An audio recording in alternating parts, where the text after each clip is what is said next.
America के पूर्व राष्ट्रपति डोनाल्ड ट्रंप ने कहा कि इजराइल को ईरान के मिसाइल के हमले का जवाब उसी की भाषा में देना चाहिए। यानी इजराइल को चाहिए कि वो ईरान के परमाणु ठिकानों पर हमला करे। न्यूज एजेंसी एएफपी की रिपोर्ट के मुताबिक डोनाल्ड ट्रंप ने 4 अक्टूबर को नॉर्थ कैरोलिना में एक चुनावी कैंपेन के दौरान ये सब बातें कही है। We have to be totally prepared. We have to be absolutely prepared. But when they asked him that question, the answer should have been, hit the nuclear first and worry about the rest later. And that's what they should. That's what if they're going to do it.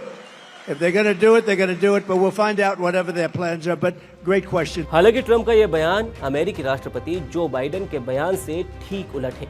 2 अक्टूबर को दिए बयान में Biden ने कहा था कि अगर Israel Iran के न्यूक्लियर साइट्स पर हमला करता है तो अमेरिका इसमें उसका साथ नहीं देगा। लेकिन डोनाल्ड ट्रंप ने जो बाइडेन के इस बयान की आलोचना करते हुए कहा कि बाइडेन गलत है। परमाणु हथियार हमारे लिए सबसे बड़ा खतरा है। ईरान के पास जल्द ही परमाणु हथियार होंगे जो कि हमारे लिए मुश्किल पैदा करेंगे। जब उनसे सवाल पूछा गया तो उनका जवाब होना चाहिए था कि पहले वहां बम गिराओ, बाकी की चीजों की चिंता बाद में करो। टाइम्स ऑफ इजराइल के मुताबिक बाइडेन ने कहा है कि इजराइल ने अभी तक ये तय नहीं किया है कि वो ईरान के हमले का जवाब किस तरह से देगा। हालांकि उन्होंने इजराइल को ईरान के तेल भंडारों पर हमला न करने की सलाह दी है। बाइडेन ने पत्रकारों से कहा कि अगर वे नेतान्याहू की जगह होते तो दूसरे विकल्पों के बारे में जरूर सोचते। उन्होंने ये भी कहा कि इजराइल और ईरान के बीच जंग नहीं होने वाली। वे मिडिल ईस्ट में जंग रोकने की पूरी कोशिश कर रहे हैं। दरअसल बाइडेन चाहते हैं कि बातचीत से इस समस्या का समाधान निकाला जाए।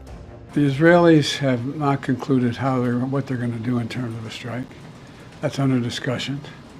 I think if I were in their shoes, I'd be thinking about other alternatives than striking oil fields. Biden से जब पूछा गया कि क्या इजरायली पीएम नेतान्याहू अमेरिका के राष्ट्रपति चुनाव पर असर डालने के लिए गाजा और लेबनान में सीज फायर समझौते को खारिज कर रहे हैं, इस सवाल के जवाब में उन्होंने कहा कि किसी ने भी इजराइल की मुझसे ज्यादा मदद नहीं की है। नेतान्याहू को ये बात याद रखनी चाहिए। रही बात चुनाव पर असर डालने की, तो मुझे इस पर यकीन नहीं है। बाइडेन ने आगे कहा कि उन्हें लगता है कि जब इजराइल ये तय कर लेगा कि वो ईरान को किस तरह से जवाब देना चाहता है, तभी वे नेतान्याहू से बात करेंगे। इजराइल टाइम्स की एक रिपोर्ट के मुताबिक दोनों ही नेताओं के बीच बीते 6 हफ्तों से कोई बातचीत नहीं हुई है। इससे पहले 2 अक्टूबर को दिए बयान में बाइडेन ने कहा था कि वो ईरान के एटमी ठिकानों पर हमला करने का समर्थन नहीं करते। हालांकि उन्होंने ये बात जरूर कही थी कि ईरान पर कुछ प्रतिबंध जरूर लगाए जाएंगे। उधर ईरान के सुप्रीम लीडर अली खamenei ने 4 अक्टूबर को तेहरान की ग्रैंड मस्जिद में जुमे की नमाज अदा की और यहाँ उन्होंने हिजबुल्लाह चीफ को भी याद किया। इसके बाद उन्होंने मस्जिद में मौजूद हजारों लोगों के सामने भाषण दिया।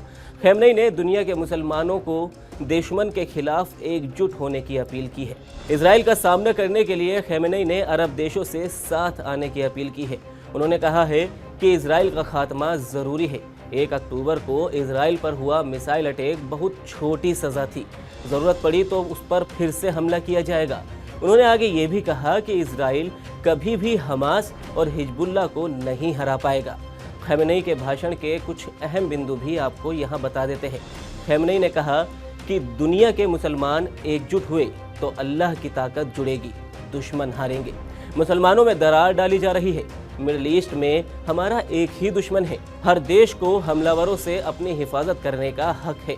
हमास का 7 अक्टूबर 2023 को इजराइल पर किया हमला जायज़ था।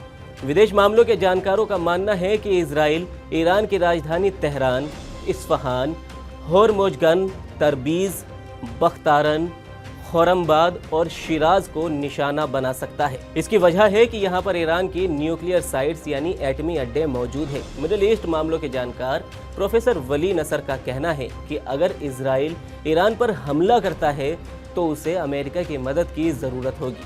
अमेरिका ने इजराइल की मदद कर दी तो ईरान अपनी न्यूक्लियर साइट्स की सुरक्षा बढ़ा देगा, जिससे इजराइल का काम और भी ज़्यादा मुश्किल हो जाएगा। साथ ही इस हमले का असर खाड़ी देशों, इजराइल और यहाँ तक कि अमेरिका पर भी पड़ सकता है। यानी ये संघर्ष एक क्षेत्रीय युद्ध में बदल सकता है जो पूरे मिडिल ईस्ट और एशिया के लिए खतरनाक साबित हो सकता है।